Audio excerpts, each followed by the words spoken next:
अस्सलाम वालेकुम, आप देख रहे हैं विजन पॉइंट। मैं हूं सारा खान। नाज़रीन, इस वक्त खित्ते की सूरत हाल बड़ी कशीदा नज़र आ रही है, चूँकि ईरान इसराइल तनाज़ा वो अपने बड़े नाजुक मरहले के अंदर दाखिल हो चुका है। अब ऐसा लगता है कि इस कॉन्फ्लिक्ट का जो स्ट्रेटेजिक फॉल आउट है वो पूरे खित्ते के ऊपर असरअंदाज होने वाला है, और अगर ये तनाज़ा बढ़ जाता है और स्ट्रेट ऑफ हॉर्मूज को भी बंद कर दिया जाता है ईरान की जानिब से एज अ रिटेलिएशन, तो उसके बाद पूरी दुनिया की ग्लोबल ट्रेड, ग्लोबल इकॉनमी के अफेक्ट होने का खतरा पैदा हो जाता है।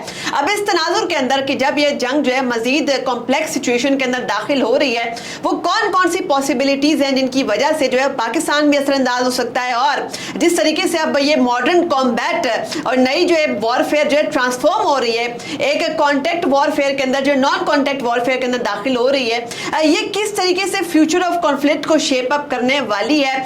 हम कितने प्रिपेयर्ड इस हवाले से, जो हमारी जो मैरीटाइम बॉर्डर्स है वो कितने ज्यादा सिक्योर है, हम मजीद इस हवाले से क्या कर सकते हैं, ये तमाम चीजें रखते हैं। चूंकि अब इंटरेस्टिंग टाइम्स अहेड, तो उसके लिए हमें भी प्रिपेयर्ड रहना होगा। तमाम चीजें रखते हैं जी। हमारे साथ मौजूद है rear admiral retired Faisal Shah साहब, आप डिफेंस एनालिस्ट हैं। अस्सलाम वालेकुम। वालेकुम अस्सलाम।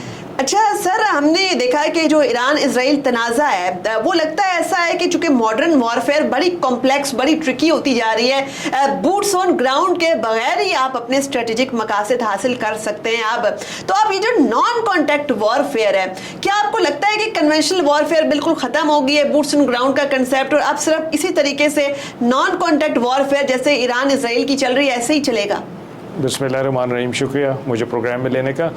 ईरान और इसराइल के दरमियान नॉन कॉन्टैक्ट वॉरफेयर इसलिए हो रही है कि इनमें डिस्टेंस बहुत है दोनों में। ये दोनों हमसाये नहीं हैं, 2000 किलोमीटर का तकरीबन डिस्टेंस है दोनों के बीच में। तो या तो आप एयरफोर्स यूज़ कर सकते हैं, या फिर आप ये long range vector attacks use कर सकते हैं, मिसाइल्स, रॉकेट्स और ड्रोन्स वगैरह। तो इसलिए रिवाज यहाँ पे ये ज़्यादा है। लेकिन हमने ये देखा है कि जो वॉर्स अभी चल रही हैं, लाइक रशिया यूक्रेन है, उसमें भी इस तरह का ट्रेंड सामने आ रहा है। और जो आर्मेनिया और अज़रबैजान की हुई थी जंग, उसमें भी ये नॉन कॉन्टैक्ट वॉरफेयर ने काफ़ी काम दिखाया था। तो नॉन कॉन्टैक्ट वॉरफेयर का बेसिकली फ़ायदा ये है कि उसमें एक तो ह्यूमन इन्वॉल्वमेंट कम होती है, ह्यूमन कैजुअल्टी कम होती है आपकी अपनी, दूसरे की आप ज़्यादा कर सकते हैं, और रेंजेस आप अचीव कर सकते हैं। अगर हम पाकिस्तान इंडिया के सिनेरियो में देखें तो हैं तो हम कॉन्टिगुअस, यानी हमारे बॉर्डर्स मिले हुए हैं, लेकिन जो अभी हमारा मई में एक कॉन्फ्लिक्ट हुआ है दोनों का बीच में, उसमें भी आप देखें तो नॉन कॉन्टैक्ट वॉरफेयर ही लड़ी है हमने। हमारा कोई आपस में कॉन्टैक्ट एक दूसरे से ऐसा नहीं था जैसे ट्रेडिशनली कन्वेंशनल वॉरफेयर में होता है। तो हम ये कह सकते हैं कि ये जो नॉन कॉन्टैक्ट वॉरफेयर का ट्रेंड है ये अभी आ रहा है, और जो कन्वेंशनल वॉरफेयर है वो थोड़ा सा पीछे जा रहा है। लेकिन मेरा अपना ये ख़्याल है कि कन्वेंशनल वॉरफेयर बिल्कुल ख़त्म नहीं होगी, क्योंकि जो प्लेटफॉर्म्स हैं लैंड, एयर और सी के, वो प्रॉब्ली ट्रांसफॉर्म हो जाएंगे उस कैपेबिलिटी में जो कि नॉन कॉन्टैक्ट वॉरफेयर को सपोर्ट करेगी, लेकिन उनका रोल फिर भी रहेगा। नेवल डोमेन में अगर आप देखें तो ये जो नॉन कॉन्टैक्ट वॉरफेयर है ये बहुत अरसे से, बहुत पुरानी है। ये लैंड में और एयर में तो अभी बाद में आई है। ये 1981 की अगर आप फॉकलैंड वॉर पढ़ें, यूके और फॉकलैंड्स के बीच में जो हुई थी, तो उसमें नॉन कॉन्टैक्ट वॉरफेयर उस वक्त शुरू हो गई थी, और उसमें मिसाइल से शिप्स को डिबोया जा रहा था और लैंड पे अटैक किया जा रहा था। तो बिकॉज सी में सबसे बड़ी जो कैपेबिलिटी है आपके पास वो ये है कि आप अपने एनिमी को कितनी जल्दी ढूंढ लेते हैं। तो अगर आप ढूंढ लेंगे और आपके पास लॉन्ग रेंज वेपन है, तो आप अपने एनिमी को इससे पहले कि वो आपको ढूंढे या आपको किल करे, आप उसको हर्ट कर सकते हैं। अच्छा डॉक्टर, एक और चीज़ भी बताइए कि इस वक्त ये जो तनाज़ा चल रहा है ईरान और इसराइल का, क्या ये आपको मैरीटाइम डोमेन के अंदर भी एंटर होता हुआ ये कॉन्फ्लिक्ट नज़र आ रहा है, या आपको लगता है कि वहाँ तक ये बात जो है वो नहीं जाएगी? देखिए, ईरान की जो असल स्ट्रेंथ है, मिलिट्री स्ट्रेंथ जो मैं समझता हूँ, वो एक तो उनकी मिसाइल वॉरफेयर है, या ये नॉन कॉन्टैक्ट वॉरफेयर है जिसमें यूएवीज़ भी शामिल हैं, और वो रशिया को भी यूएवीज़ देते रहे हैं। लेकिन उनकी जो इसके पैरेलल एक और स्ट्रेंथ है वो उनकी पर्शियन गल्फ़ में है। और पर्शियन गल्फ़ में उनकी जोग्राफ़ी उनको ये स्ट्रेंथ प्रोवाइड करती है। उन्होंने अपनी जोग्राफ़ी को यूज़ करते हुए वहाँ पे बड़ा मजबूत किस्म का एक डिफेंस सिस्टम तरतीब दिया हुआ है। उसमें उन्होंने आइलैंड्स को बेसिस में कन्वर्ट किया हुआ है, वहाँ पे मिसाइल बैटरीज़ लगाई हुई हैं, अपनी कोस्ट पे मिसाइल बैटरीज़ लगाई हुई हैं, और उनके पास छोटी स्पीड बोट्स हैं जिनके ऊपर रॉकेट्स लगे हुए हैं जो स्वाम अटैक्स करती हैं, उनमें केमिकल बोट्स भी हैं। और क्योंकि पर्शियन गल्फ़ एक कंस्ट्रक्टेड वाटर बॉडी है, रिस्ट्रिक्टेड वाटर बॉडी है, तो वहाँ पे ज़ाहिर बात है कि स्पेस कोई बहुत ज़्यादा नहीं है, तो वहाँ पे ये जो इस किस्म की एसिमेट्रिक वॉरफेयर है नेवल डोमेन में, ये अच्छी तरह से की जा सकती है और ईरान उसमें काफ़ी काबिल है। ये बात मैं उनकी उस कैपेबिलिटी के अलावा कर रहा हूँ जो उनके पास एक फुल फ्लेज नेवी मौजूद है। यानी ईरान में दुनिया का बहुत यूनिक आर्म फोर्सेस सिस्टम है। उनके पास डुअल आर्म फोर्सेस सिस्टम है। एक उनके पास रेगुलर आर्म फोर्सेस हैं जो कि अर्तिश कहलाती है, जिसमें आर्मी, नेवी, एयरफोर्स, तीन उसकी ब्रांचेस हैं, और एक उनके पास IRGC है जो कि एसिमेट्रिक वॉरफेयर करती है, जिसमें लैंड फोर्सेस, नेवल फोर्सेस और एरोस्पेस फोर्सेस हैं जिनके पास ये मिसाइल्स और UAVs वगैरह होते हैं। अच्छा, स्ट्रेट ऑफ हॉर्मूज के ऊपर थोड़ा सा आ जाते हैं कि इसकी क्या स्ट्रेटेजिक सिग्निफिकेंस है, और चूँकि ये जो सी लेन्स होती हैं और कम्युनिकेशन, ये तो चूँकि ग्लोबल एसिड्स हैं, कोई भी मुल्क जो है वो अगर इसको बंद करने के बारे में कहता है तो वो उसका मतलब यही हुआ कि तमाम इंटरनेशनल कम्युनिटी के साथ वो फिर पंगा ले रहा है।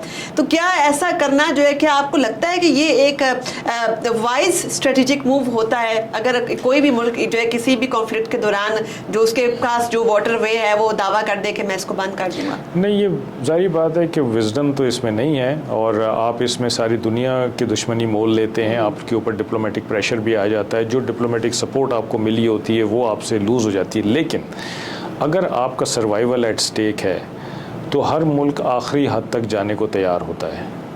तो ईरान के पास भी मैं समझता हूँ कि ये जो स्ट्रेट ऑफ हॉर्मुज़ को बंद करने का रास्ता है, ये एक आखिरी हरबा है जो वो इस्तेमाल करेगा, क्योंकि ज़ाहिरी बात है कि उसके बाद पूरी दुनिया इसमें इन्वॉल्व हो जाएगी और पूरी दुनिया अफेक्ट हो जाएगी इसमें।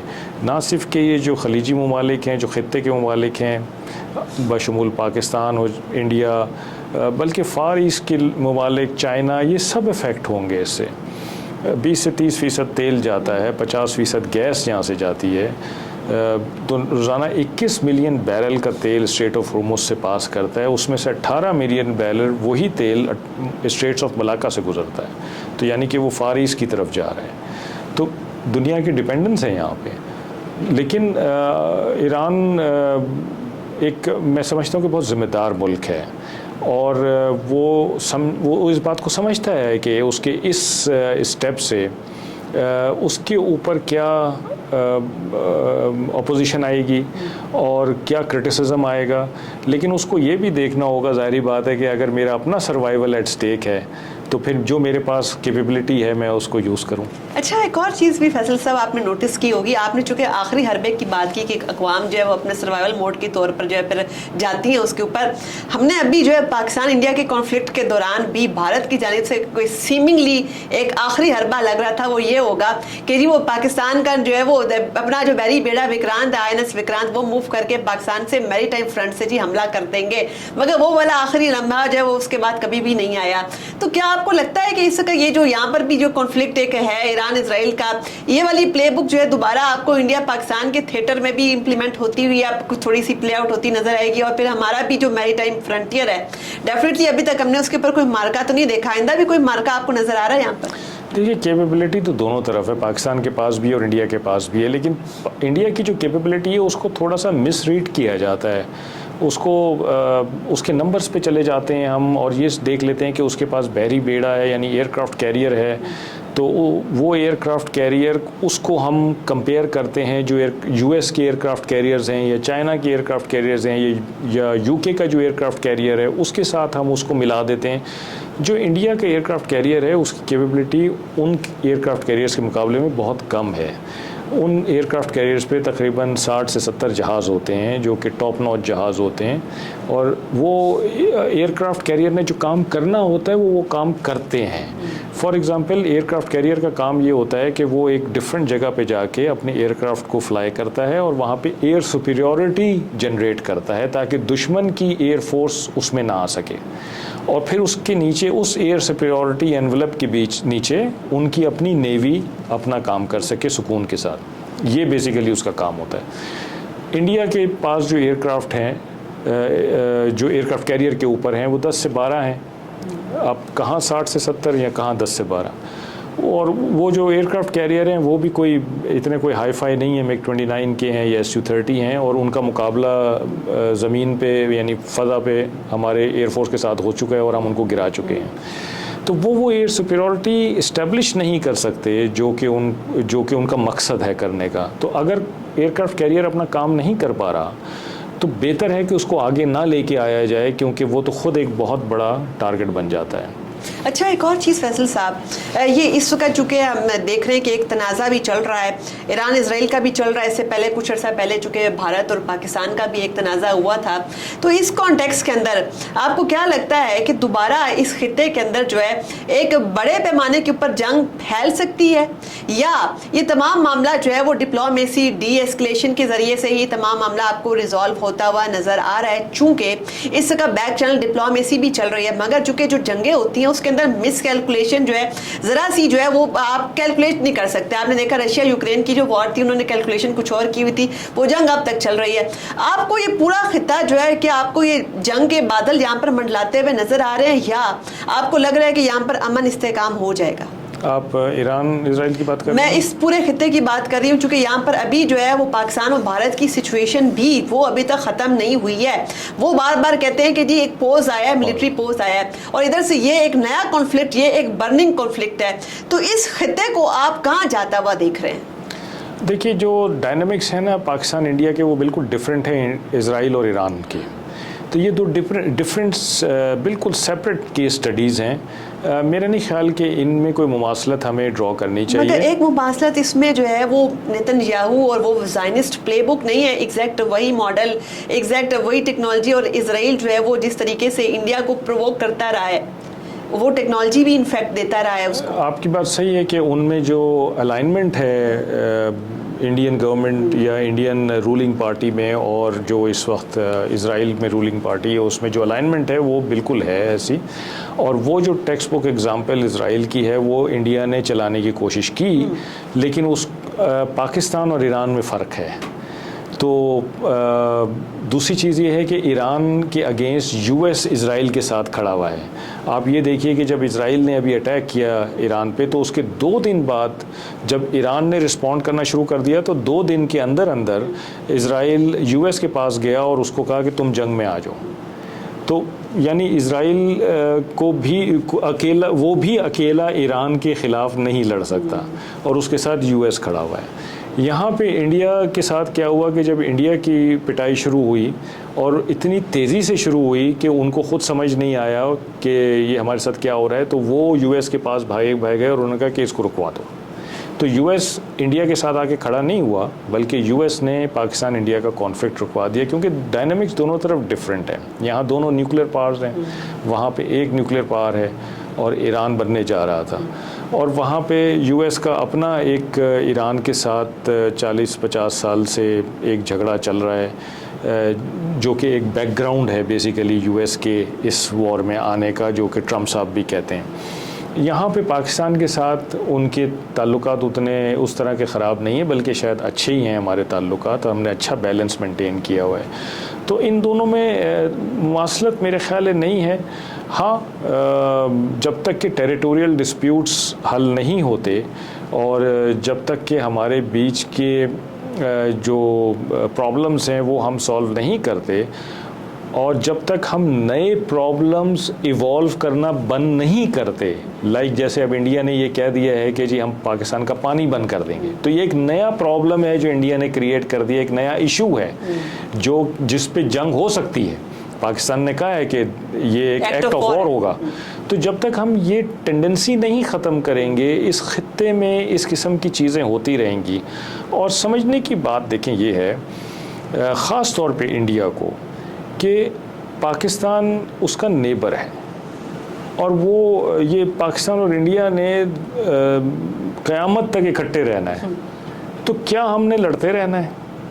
क्या हमने इसी तरह नए प्रॉब्लम्स निकालते रहना है अपने पॉलिटिको रिलीजियस ऑब्जेक्टिव्स के लिए, या हमने कोई अपने लोगों को सुकून भी प्रोवाइड करना? ये बड़ा आपने पर्टिनेंट सवाल उठाया, और इसमें जाने से पहले एक क्विक टेक आपकी इसके ऊपर भी हो जाए, क्योंकि अब इस वक्त दुनिया जो है वो बड़े एक इंटरेस्टिंग टाइम्स में एंटर हो गई है, मल्टी डायमेंशनल कॉन्फ्लिक्ट्स। ऐसा लगता है कि ट्रांजिशनल एरा के अंदर हम दाखिल हो चुके हुए हैं।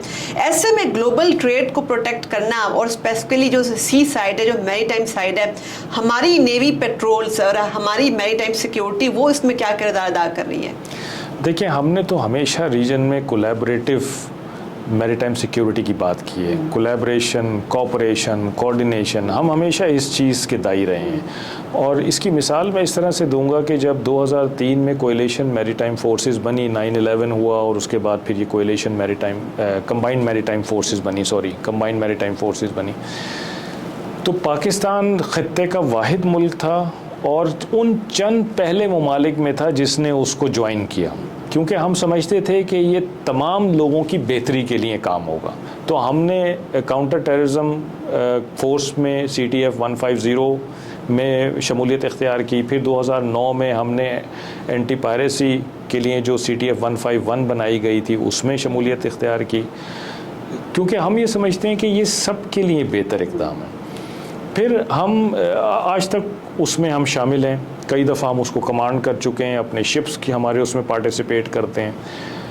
फिर हम हर 2 साल में एक दफ़ा एक बहुत बड़ी एक्सरसाइज कराते हैं जिसका नाम है अमन, और हम उस एक्सरसाइज में दुनिया भर से हम मुख्तलिफ नेवीज़ को इनवाइट करते हैं। वो अपने प्लेटफॉर्म्स के साथ आते हैं और हमारे साथ बैठते हैं, बातचीत करते हैं, एक्सरसाइज करते हैं, क्योंकि और मैसेज ये है कि we are together for piece.